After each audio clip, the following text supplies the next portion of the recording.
میری قوم کے جوانوں، یہ اپنی جوانی کو جو گناہ کی نظر کر رہے ہو، تباہ کر رہے ہو، اپنی جوانی کی اہمیت کو سمجھو۔ مولا مشکل کشا سید السادات سیدنا علی کرم اللہ تعالی وجہہ الکریم فرماتے ہیں، جوانی کی ایسے ہی عزت کیا کرو جیسے ایک شریف مہمان کی عزت کی جاتی ہے، جیسے ایک عزت دار مہمان کی قدر کی جاتی ہے۔ ہر عزت دار مہمان رہنے کے لیے نہیں آتا بلکہ جلدی سے جانے کے لیے آتا ہے۔ تو جتنا عزت دار مہمان ہوگا وہ اتنی جلدی سے جانے کے لیے آئے گا۔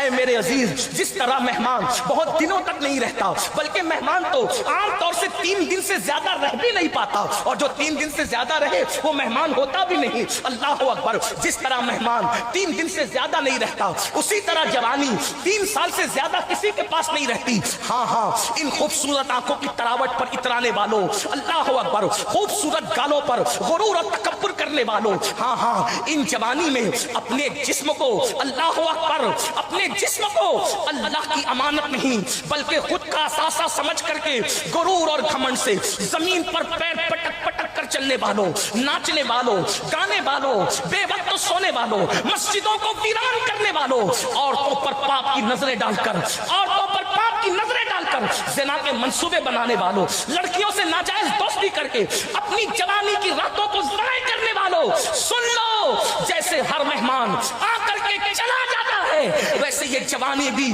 بہت جلدی چلی جائے گی، چہرے پہ جھریاں پڑے گی۔ یہ آنکھیں جو آج جھیل کی طرح بھری بھری ہے کل یہ بالکل خشک ہو جائے گی۔ رونے کے لیے بڑھاپے میں آنکھ میں آنسو بھی نہیں ہوتے تو لوگ کہتے ہیں فلاں کو رونے کے لیے مزدور بھی نہیں مل رہے ہیں۔ کیوں؟ اس لیے کہ یہ بھری بھری آنکھیں آپ زنا کے مناظر کو دیکھ کر کے خشک کر رہے ہو، آج غزلوں کو سن کر کے رو رو کے خشک کر رہے ہو، ہیرو ہیروئن کی جدائی کو دیکھ کر کے وہ جذباتی، اللہ اکبر، اور ایموشنل مناظر کو دیکھ کر کے رونے والوں، مجھے بتاؤ تمہیں ہیرو ہیروئن کے جدائی پر تو رونا آیا؟ کیا کبھی مسجد اقصی کی ویرانی پر بھی رونا آیا؟ ان ماؤں کی گود جو معصوم بچوں سے اجڑ رہی ہے، کیا ان خون کے قطرات کو دیکھ کر بھی کبھی رونا آیا؟ وہ بچیاں جو منکرین اسلام کے ہاتھ میں ہاتھ دے کر اسلام کو چھوڑ کر کے جا رہی ہے، کیا کبھی ان کے معاملات کو، ان کے احساسات کو، ان کی مجبوریوں کو کبھی دیکھ کر بھی رونا آیا؟ جو قوم 3 گھنٹے کی جعلی مکار اور دکھاوے کی فلم پر رو دے اور قوم کی تباہی پر ان کو رونا نہ آئے، ان پر کون روئے گا؟ ان کو عزت کی زندگی کون دے سکے گا؟ ان کو وقار کی زندگی کون دے سکے گا؟ سن لو، 3 دن تک اچھا مہمان 3 دن سے زیادہ نہیں رہتا، اور جوانی 30 سال سے زیادہ نہیں رہتی۔ بہت جلد گھٹنے کا درد، کمر کا درد، جوڑوں کا درد اور طرح طرح کی بیماریاں بڑھاپا سمیٹ لے گا، اور انسان جو جوانی میں آوارگی، عیاشی اور گناہ اور جرم کرتا ہے، قدرت اس کو اتنا دردناک بڑھاپا دیتی ہے نا کہ وہ موت مانگتا ہے تو قدرت اس کو موت بھی نہیں دیتی۔ چادر میں منہ چھپا چھپا کر لوگ روتے ہیں، بیوی بھی نہیں ہوتی، پوتے کو بھی بلاتا ہے تو پوتے بھی نہیں آتے۔ اور ایک بات بتاؤں، جوانی میں عیاشی اور آوارگی کرنے والا جب بڑھاپے میں بھیک مانگتا ہے تو قدرت اس کو لوگوں کو بھیک بھی نہیں دینے دیتی۔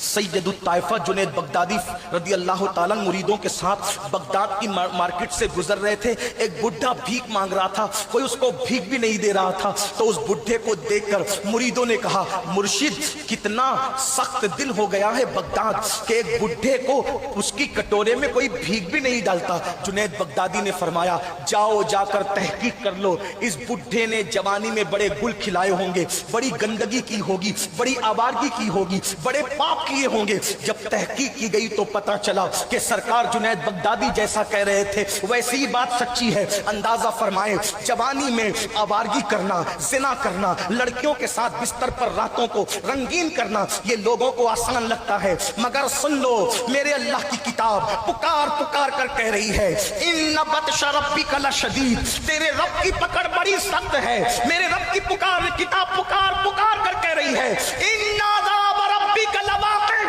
بے شک تیرے رب کا عذاب واقع ہو کر کے رہے گا۔ یہ